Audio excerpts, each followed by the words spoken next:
and by ourselves. That is not community.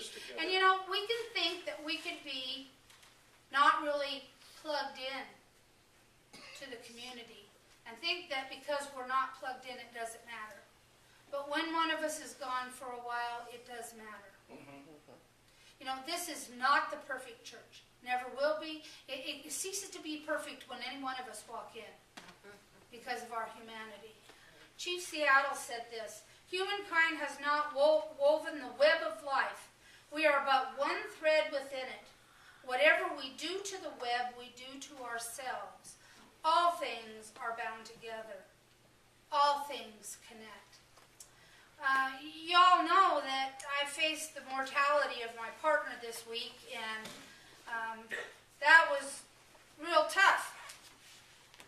Are you ready? First of all, if you're taking your partner or anybody else for granted, you need to stop it right now. You need to be sure you're telling the person that you love or those around you that you're saying the words, because it might be too late. Wednesday night when I went home, the house was dark. I got in the garage and the beloved Modi Goddess was freezing her hiney, even if she weighs 90 pounds. And I thought, something isn't right here. That's a cat, by the way. That's cat, Modi Goddess. That Reem's fed way too much. So I walked into the darkened house and I thought, oh, you better prepare yourself, Gina.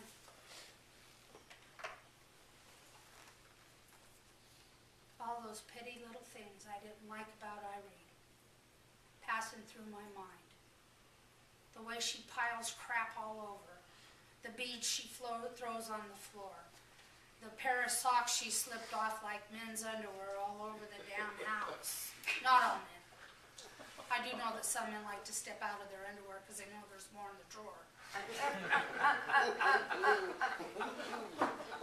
I opened up the door, and there sits my partner of almost 23 years in the dark in my chair with the icon on the TV saying press select.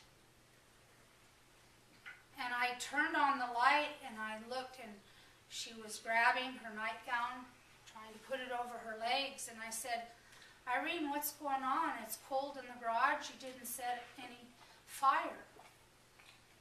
And she looked at me and had no clue who I was. I said, "Honey, what's wrong?" And she just kept trying to pull down her nightgown. I tried to take her blood pressure, but she wouldn't quit rocking the chair. And every time I said, "Don't rock," she went, "Huh?" I said, "Don't rock." It was clearly evident to me that she was somewhere that I wasn't. So I called the ambulance and, like a good guy, grabbed the drill and took the gate off of the front so they could get in and tear the door apart. And she didn't know who they were either.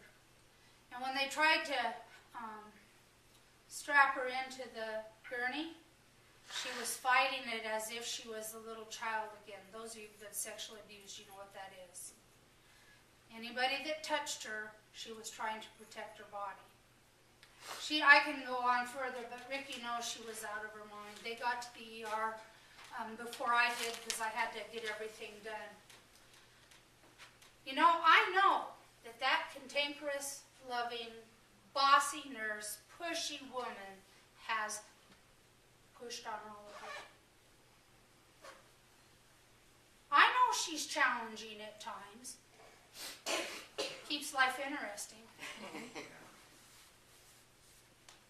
And I thought, is this the end of the MCC church starter? Are we done? Is she going to die? When I got to the ER, she was pulling everything out. You never want a nurse. They know how to take everything out. So she pulled all the stuff they hooked up out. They could not figure out what was the matter with her. So I was there the whole night in the ER. That's why I didn't come for Thanksgiving. But I know that the web got touched. And And I know that there was a vibration that went through each of you, as well as me. I thank you for being generous and offering me to stay in places in town. But it was so much I had to go home and be with my dogs so I could process what I was going to need to do.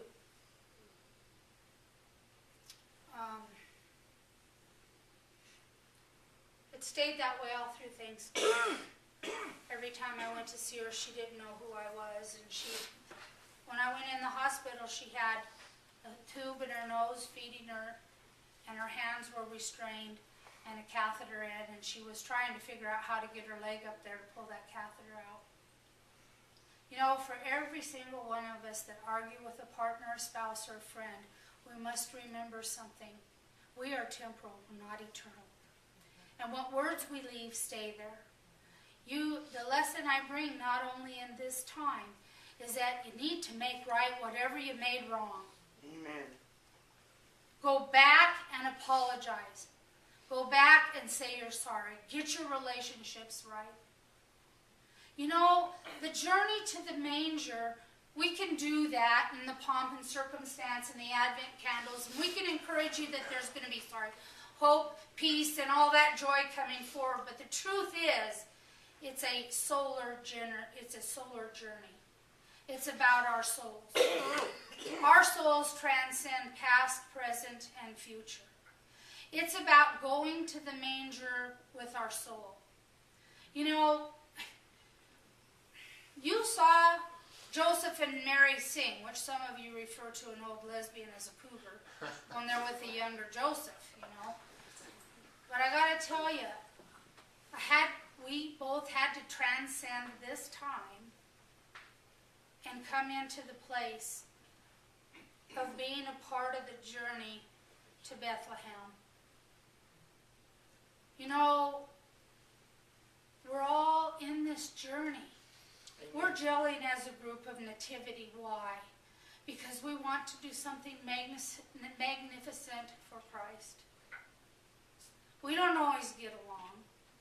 You know, it's a big group. But one by one, we're making that solar journey to that child. You know what I love about Christmas? It's when regular, ordinary, outcast even people become extraordinary. The rest of the world treated the people that are a part of this drama much like they've treated us. And I say us as a community, I don't mean just GLBT. The outcast. We're not the pretty ones. We're not the ones that have everything together. And God spoke to prophets, and God spoke to shepherds, and God speaks to you and me and says, whatever we do touches on that well. Because in fact, we are one soul. One soul with Christ, one soul with each other. You know, if we could just continue trying our very best to be a loving family. We had a little bump. Because I think being that close to somebody actually scares the living bejesus out of us. I really do. It's okay if there's one pot stirring that causes that fear, but then we bring it back down. There is a miracle happening here. You know why? Because we're John the Baptist.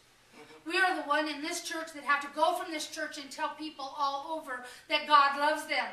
And that it doesn't matter if they're rich or poor or tall or short or gay or lesbian or straight or asexual or transgender. It does not matter. We are one soul. And that makes up our Christian gender identity. How do you like that? Was new. That was good. Our Christian gender identity comes from us all being authentically who we are. Amen. Whenever we live contrary to who we are authentically, we are putting on a show. Right. Now, I know that every one of us have done that. I know that we've tried to be something for someone else that's not exactly who we are. And the soul dies when that happens. Because we try so hard to fit. Nobody wants to be outside of everything. But when you put us all together, and our community is a great drama that's rolling forward. There was a time when I was with Irene that they would not come and tell me if she came out of surgery. There was a time I had to fight that all the way. You know what? The world's catching on. They called me and said, we need your permission to do this. We need your permission to do that. When I went up there, I didn't have to be secondhand to nothing. Amen. The whole ICU gets it. Love is love. Amen. And when someone's looking like that and someone loves them, it's pretty obvious. You know, to see that one heart is breaking, that the idea that there would be a massive stroke in nursing home and I couldn't take care